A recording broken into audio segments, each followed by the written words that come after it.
자, 지금부터는 여론조사 전문가인 배종찬 소장을 모시고 이번 경선의 흐름 그리고 향후 대선 전망까지 좀 정밀 분석을 해보겠습니다. 자, 배종찬 소장님 안녕하십니까? 안녕하십니까? 네, 귀한 시간 오늘 감사드리고요. 자, 오늘 일단 민주당 경선이 최종 마무리가 됐습니다. 이재명 후보가 50.29% 이런 누적 득표율로 당선이 되었는데요. 자, 평가해 주시죠. 아, 네. 이재명 후보가 최종 후보가 되는 데는 반전이 없었다고 평가할 수 있겠지만 그럼에도 불구하고 문재인 대통령이 지난 2017년 민주당 경선에서 얻었던 57% 네. 또는 그 이상을 득표하지는 못했다. 네. 이재명 후보는 상당히 이전의 다른 민주당 최종 후보와는 다른 특징이 있습니다. 이른바 3B, 네. 3B 후보입니다. 첫 번째 비주류다. 네. 그러니까 친문 지지층을 어떻게 흡수할지가 계속해서 경선 내내 과제가 됐었고, 두 번째로는 비국회의원이에요. 그렇죠. 역대 민주당 대선 후보 중에서 국회의원을 단 한 번도 역임하지 않은 인물입니다. 또 마지막으로는 비호남이에요. 그렇죠. 그러니까 이른바 민주당 대선 후보가 갖추어야 될 당선 후보가 되는 데 있어서 필요한 자격을 갖추지 않았음에도 불구하고 최종 후보가 됐는데, 그동안 강주, 전남 한 차례의 순회 경선을 제외하고는 계속해서 파죽지세, 대장동 개발 의혹도 어림없다 이런 상황이었는데, 네. 오늘 나왔던 서울 지역에서의 이 순회 경선 결과를 보면 51% 그러니까 50%를 살짝 넘는 정도였거든요. 그동안 그렇죠. 서울이 51%. 하루 전날 경기도 지역에서 60%에 육박하는 네. 이낙연 후보의 2배 가까운 득표를 했던 것과는 조금 차이가 있었고, 그렇죠. 그리고 지난달 1일부터 14일까지 모집했었던 3차 국민경선 슈퍼위크 그렇죠. 결과도 발표됐는데, 네. 이건 반전이에요. 아, 그렇습니까? 여기에서 더 압도적으로 적극적인 높은 투표율이 나왔기 때문에 1차 슈퍼위크 때보다도 더 투표율이 높았거든요. 그렇죠. 74% 그래서 네. 많은 전문가들 어떻게 생각했냐면 이변이 없기 때문에 네네.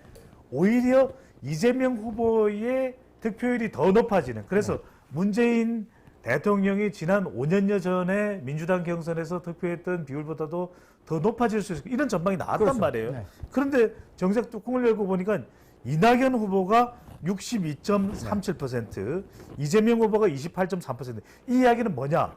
막판에 이 대장동 개발 의혹이, 그러니까 3차 국민 투표는 상당히 일반 국민과 비슷해요. 그렇죠. 그러니까 이 여론에는 영향을 줬다라는 겁니다. 아. 그리고 서울 순회 경선도 조금 주춤하는 모습을 보인 것은 네.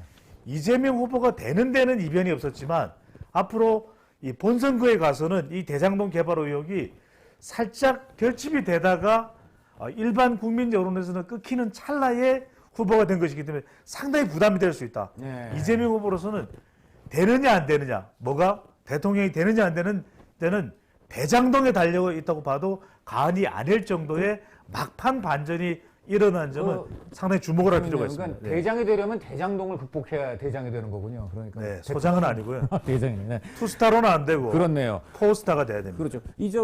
이 지지율 추이를 오늘 보면은요. 네. 어저께 서울 경선 마지막 경선이 있기 전에는 이재명 후보가 오늘 55.2%, 서울 경선, 네. 그리고 이제 이낙연 후보가 34.9%로 거의 22% 포인트 이상 그렇죠. 이재명 후보가 이겼는데, 오늘 보니까는 격차가 많이 좁혀졌어요. 이재명 후보가 최종적으로 50.29%, 그리고 이낙연 후보가 39.14%까지 추격을 해서 결과적으로는 어제까지 누적 득표율에서 이재명 후보는 정확히 5%포인트가 까지고요. 그렇죠. 반대로 이낙연 후보는 정확히 5%포인트가 올라갔습니다. 자, 이거는 그럼 그 지지층이 이렇게 서로 주고받은 걸까요? 그렇게 봐야 되겠죠. 그러니까 이른바 경기도가 없었으면 결선 네. 투표로 가는 거죠. 아, 그렇군요. 그러니까 경기도가 막판에 살린 거예요. 경기도가 살려줬군요. 네. 그러니까 이 여론의 흐름을 보면은 이재명 후보가 끝까지 경기지사 사퇴 안 합니다, 이렇게 이야기를 하면서 한 전 직원이 뇌물 받았다고 대통령이, 문재인 대통령이 사퇴해야 되느냐 이런 이야기를 했지 않습니까? 그렇네요. 그러니까 끝까지 경기지사직을 가져가면서 재난지원금 100% 네. 이런 이 경기지사직을 유지했던 것이 이재명 후보에게는 많은 비판을 받았지만 막판에 최종 후보가 되는 결정적인 기여를 한 것이다라고 봐야 되겠죠. 결국 그렇게 욕을 먹어가면서도 경기지사직을 계속 수호를 했던 이유가 있었군요. 있는 거죠. 왜냐하면 유권자가 가장 많고, 그 이야기는 유권자가 가장 많은 곳에 지사직, 그러니까 광역단체장을 하고 있는 것이 얼마나 이재명 후보에게는 유리한 환경이었냐, 조건이었냐, 이걸 볼 수가 있는데 막판에 그래도 50%를 가까스로, 과반을 가까스로 넘겼죠. 자. 가까스로 넘겼어요. 이건 이재명 후보의 이 최종 후보를 인정을 하지만 앞으로 있을 본선에 있어서 적지 않은 부담도 안게 된 것으로 이게 봐야죠. 비교가 또 되는 게 이제 4년 전 민주당 대선 경선에서 문재인 후보가 당시에 57%. 그러니까요. 그래서 이번에 이재명 후보가 그걸 넘어서지 않겠느냐는 기대까지 있었는데 결과적으로는 겨우 턱걸이를 아슬아슬하게 해서 이제 그 결선 투표를 피한 수준이기 때문에 그것과 비교가 되면서 이른바 이재명 대세론을 형성하는데 뭔가 악재가 낀 건 아닐까요? 그럴 수 있는 거죠. 그러니까 네. 우리가 무슨 어떤 다른 근거 없는 낙제라기보다는 57% 또는 문재인 이 4년 8개월 전에 문재인 후보가 5년여 전이죠. 문재인 후보가 받았던 그 57%를 넘었어야 되는 중요한 이유는 뭐냐면 그래야만 이른바 친문 지지층까지 흡수하면서 그렇죠. 이낙연 후보의 지지층도 고스란히 가져올 수 있는 상징적인 의미가 크거든요. 그렇죠. 그런데 네. 지금 오늘 수당 연설을 하는 모습을 보더라도 보통은 환한 미소를 짓습니다. 득이 만만하다는 표현을 네. 강찬 앵커도 잘 아실 거예요. 그래서 미국 대선을 보더라도 지난 5년여 전에 문재인 후보도 환히 웃습니다. 그렇죠. 네. 하하, 이 후보가 돼서 앞으로 적폐청산하고 승리하겠습니다. 이런데 오늘 보면 표정이 상당히 또 굳어 있어요. 아까 보셨지만 이건 그렇게 뭐냐면 보셨군요. 네. 비장하다, 한편으로는 신중하다, 또는 한편으로 이게 뭔가 마지막 결과를 보면서 스스로도 이런 거에 대해서 그냥 스쳐 지나가는 이재명 후보는 아닐 거예요. 그러면 좀 불안하다. 근데 한편으로 이낙연 후보의 얼굴을 보면은 선뜻 수긍하기는 쉽지 않아 하는 얼굴이에요. 선뜻 수긍하기 어렵다. 그 이야기는 뭐냐면 환한 미소로 좀 더 자신감 있게 마무리가 되지 않은 것은 바로 3차 슈퍼위크의 이 국민투표의 결과. 그러니까 이낙연 후보 지지층이 당분간은 좀 이재명 후보 지지층으로 결집하지 못할 수도 있겠다. 이런 전망도 가능해지는 그게 참 어려운 부분인데 네. 반대로 어쨌든 지역적으로 보면은 친문의 성질, 텃밭이라고 해서는 PK 지역에서는 또 그 이재명 후보가 굉장히 이제 좋은 성적을 냈어요. 그렇죠. 그렇게 네. 볼 수 있는 것은 막판에 이제 사퇴를 냈던 김두관 후보까지 전 후보가 되겠죠. 네. 이재명 후보에게 힘을 실어줬습니다. 그리고 PK 지역의 많은 현역 의원들도 이재명 후보로 올라타요. 네. 이것도 상당히 영향을 줬을 법한데 중요한 것은 사실은 서울입니다. 서울. 이번 대통령 선거에서 가장 중요한 지역이 서울인 이유는 대장동 개발 의혹이라고 하는 부동산 이슈인데 지금 부동산에 가장 큰 영향을 받고 있는 지역이 서울이에요. 그렇죠. 게다가 이제 경기지사 출신의 민주당 대선 후보. 서울이 상당히 심리적으로 견제하는 지역이었냐? 경기도예요. 왜냐하면 경쟁 심리가 발생하고 있고 네. 그리고 지금 윤석열 후보나 홍준표 후보와의 1대1 가상 대결도 그렇고 다자 대결구도 그렇고 네. 심지어는 같은 당 내에 이낙연 후보와 대결할 때도 서울만큼은 지금 이제 이게 순회 경선에서 당원과 대의원의 표심이기 때문에 과반이 넘는 것이지 그렇죠. 일반 여론은 상당히 견제되어 왔던 견제에 시달려 왔던 것이 이재명 후보의 지금의 현 주소거든요. 그러니까 앞으로도 중요할 수밖에 없는 것이 과연 서울 민심이 어떻게 작동하느냐. 그러니까 역대 대통령 선거에서 민주당 후보가 서울에서 이겼을 때 대통령 당선이 되는 겁니다. 심지어는 2012년에 문재인 후보는 대통령이 되지는 못하죠. 예, 박근혜 후보한테 네. 후보에게 집니다. 그런데 당시 이제 박원순 시장이 서울시장이었는데 서울만큼은 문재인 승리였어요.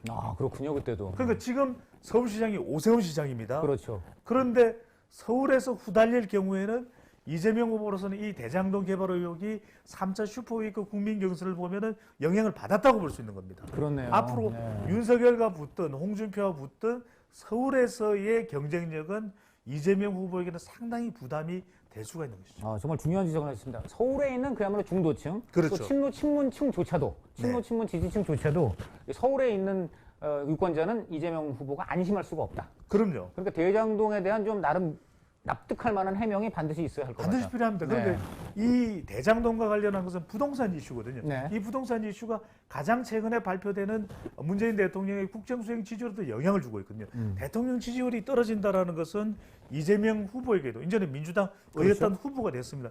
이 상황에서도 이제 부담이 될 수 있는 것이고 앞서 말씀드렸듯이 우리가 지난 재보궐선거 때도 LH 사태가 빵 터지면서 이 서울에서는 오세훈, 부산에서는 박형중 당선이 됐던 거 아니겠습니까? 그렇죠.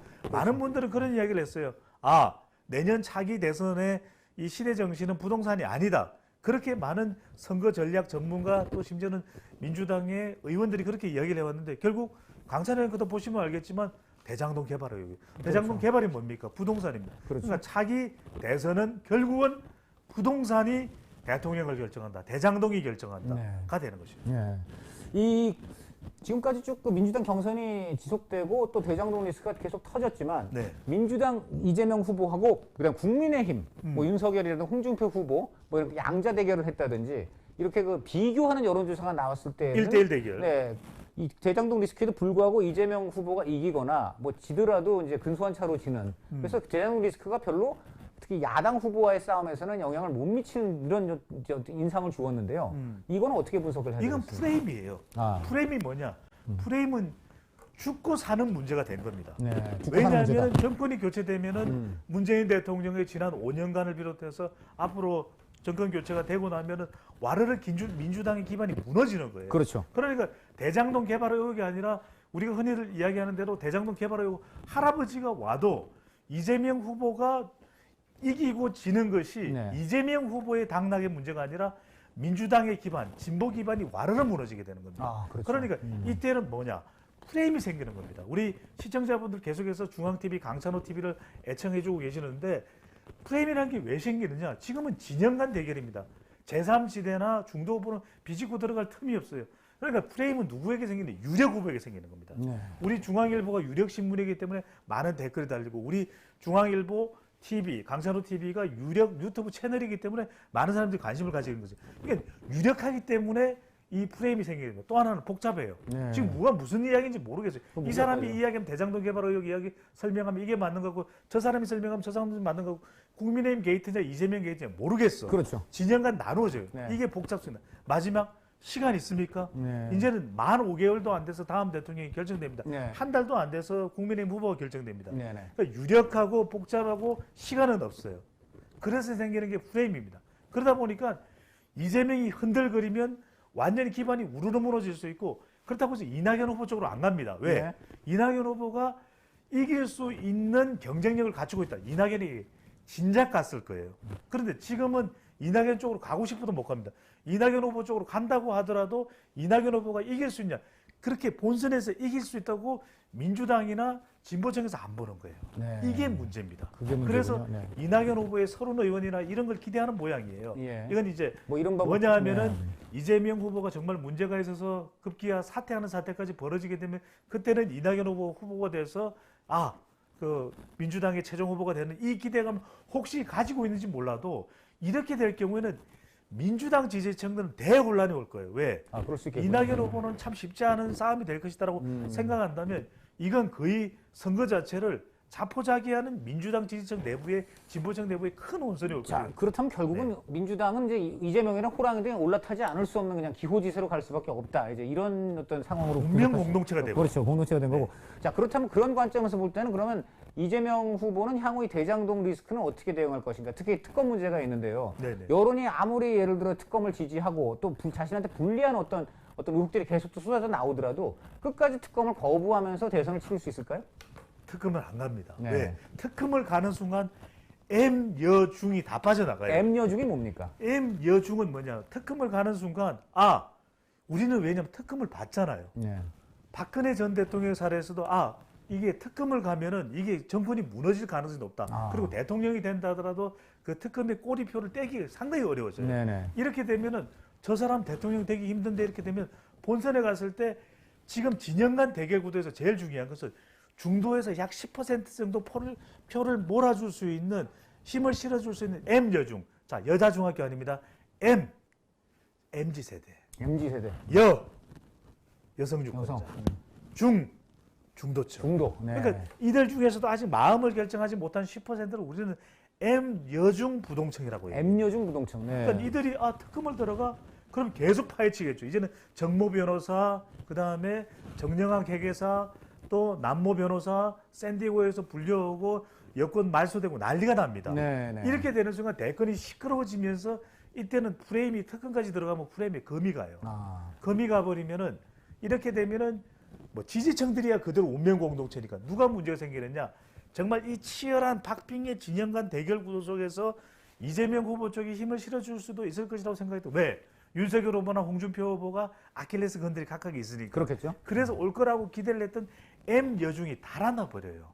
투표를 안 하거나 네. 오히려 그래 정권 교체 여론도 높으니까 뭐 국민의힘 쪽으로 갈 수밖에 없겠네. 이렇게 돼버린 순간 대통령 지지율도 빠지죠. 이재명 후보 프레임도 금이 가죠. 이렇게 되면 정권이 넘어갈 수 있기 때문에 절대로 특검은 안 갑니다. 그럼 끝까지 하여금 버텨서 마지노선으로 받아들일 수 있는 정도가 합동수사본부 정도. 합수. 예. 합수까지 왜냐하면 갈 수 있다. 합수부라는 것과 특검이라는 것은 국민이 받아들이는 정도가 달라요. 네. 그러니까 말하면 합수본 그러면 이 정도 되지만 특검하는 순간 이렇게 되거든요. 네, 리얼합니다. 네. 이렇게 되기 때문에 그 정도가 되면은 M 여중 미치는 우리 강찬호 앵커도 선거에서 그 부동층 네. 또 꼭 투표하겠다는 부동층이 얼마나 중요한지 너무나도 그렇죠, 잘 아시잖아요. 그렇죠. 네, 네. 그런 현상이 발생할 수가 있고 이렇게 되는 순간 특검을 가져오게 되면 이낙연 후보 지지층도 친문 강성 지지층들도 흡수가 안 돼요. 네. 그런 현상이 발생합니다. 자, 그럼 특검은 안 하고 끝까지 이제 존버를 아마 할 것 같다. 예, 이런 얘기 같고요. 자, 그럴 경우에 지금 청와대가 어떻게 나오고 친문들이 어떻게 나올 거예요? 왜냐면 청와대가 엄중하게 들여다보고 있다라고 말을 했습니다. 그러지 않아도 지금 이재명 후보는 문재인 정부 정책도 잘못된 건 잘못됐다고 하겠다. 지금 이런 이제 분위기를 내고 있거든요.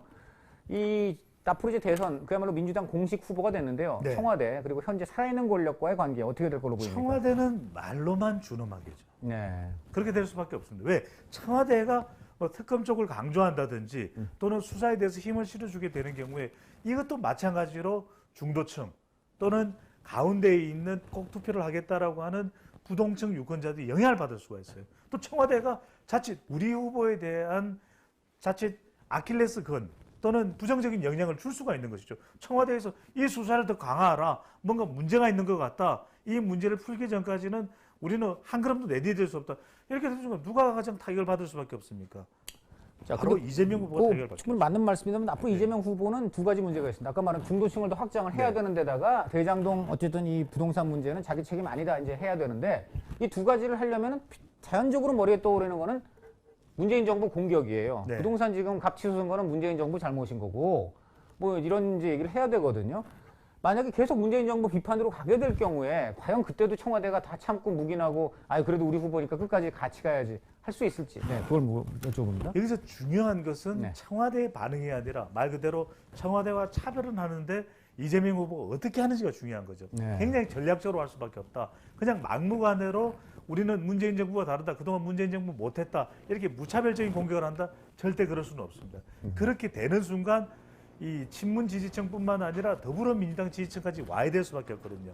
그렇기 때문에 이재명 후보가 문재인 정부와 차별할 수 있는 것은 제한적이다. 네. 이른바 시간차 공격을 하는 거죠. 그러니까 우리 이 김연경 선수의 배구팀이 지난번에 마지막에 크로아티아에 세르비아에 있는 마지막 동메달이 걸려서 아쉬웠던 게 시간차 공격이에요. 그랬군요. 그러니까 이재명 후보 쪽에서는 건드려야 될 것은 건드리되 절대 건드리지 말아야 될 것은 안 건드릴 거예요. 네. 그러니까 문재인 정부의 자존심이 걸려 있는 부분들, 가령 남북 관계나 또는 문재인 대통령의 국정 철학과 관련된 부분들은 검찰 개혁이다. 이런 건 건드리지 않을 겁니다. 다만 네. 인사도 더 잘하겠다, 경제도 실생활에 더 보탬이 되도록 하겠다, 자영업자에 대해서는 더 강력하게 부양하겠다. 88% 홍남기가 이야기했는데 우리는 무조건 100%다.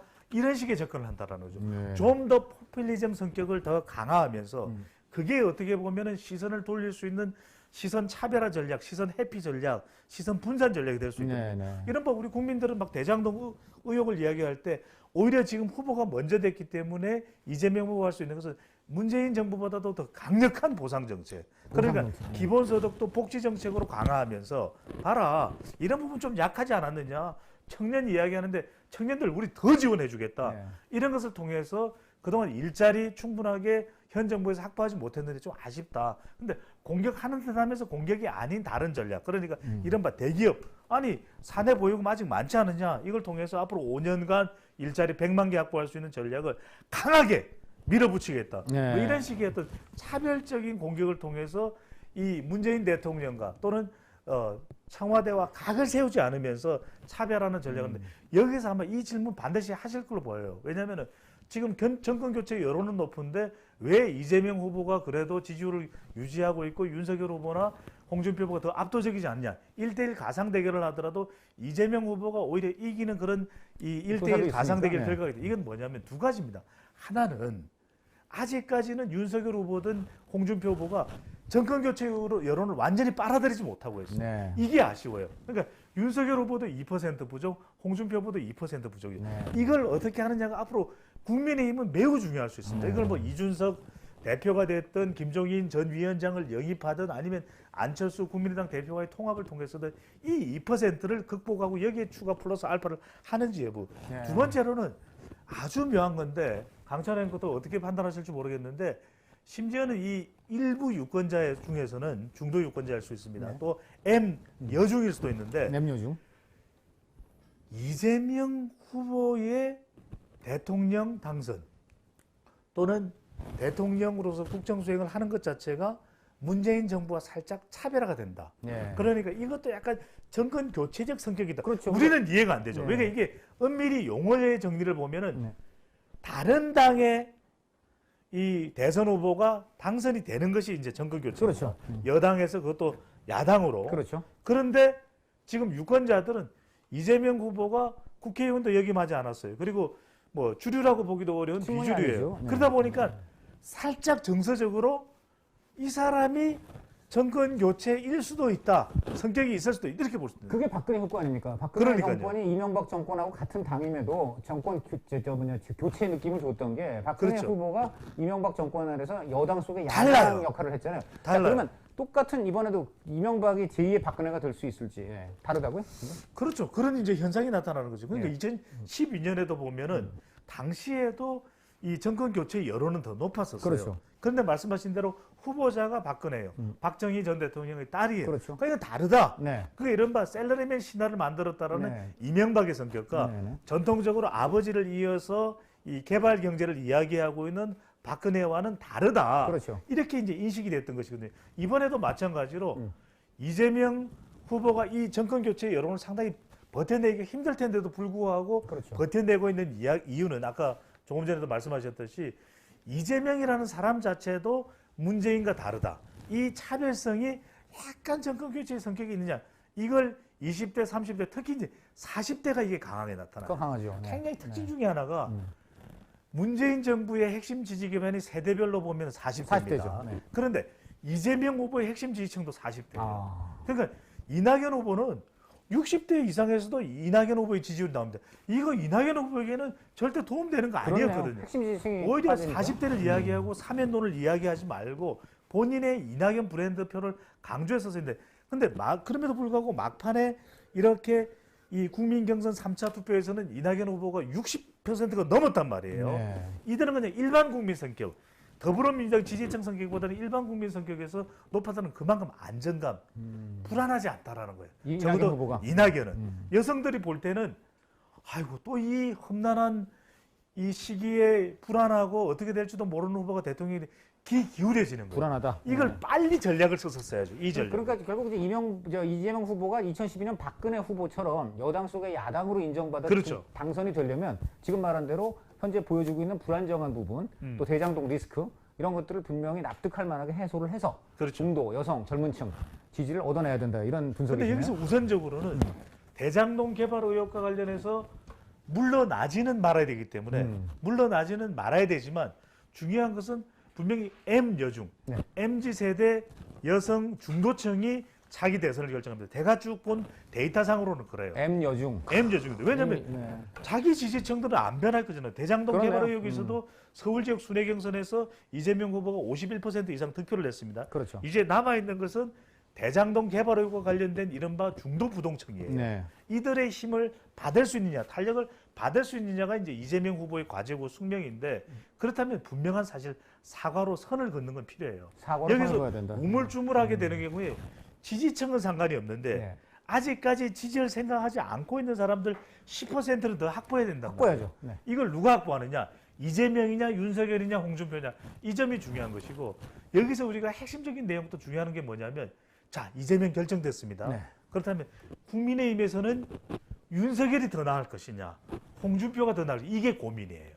그렇네요. 이제. 이게 고민인데 국민의힘의 전통적인 이 정말 핵심 지지 기반 대구 경북 60대 이상 또 국민의힘 지지층 보수층이죠. 네. 국민의힘 지지층 이제 보수층 핵심 지지층인데 이들이 볼 때는 아직까지는 윤석열 후보입니다. 네. 윤석열 후보가 이재명 후보와 맞대결을 해야 더 경쟁력이 있고 정권 교체가 가능할 것이다. 이렇게 보고 있어요. 네. 그런데 참 여기서 묘한 것은 이재명 후보와 대결할 때의 중요한 확장성. 확장성. 확장성이라는 것은 지지할 사람이 지지하는 것은 그다지 중요하지 않을 수도 있습니다. 네. 기본이니까.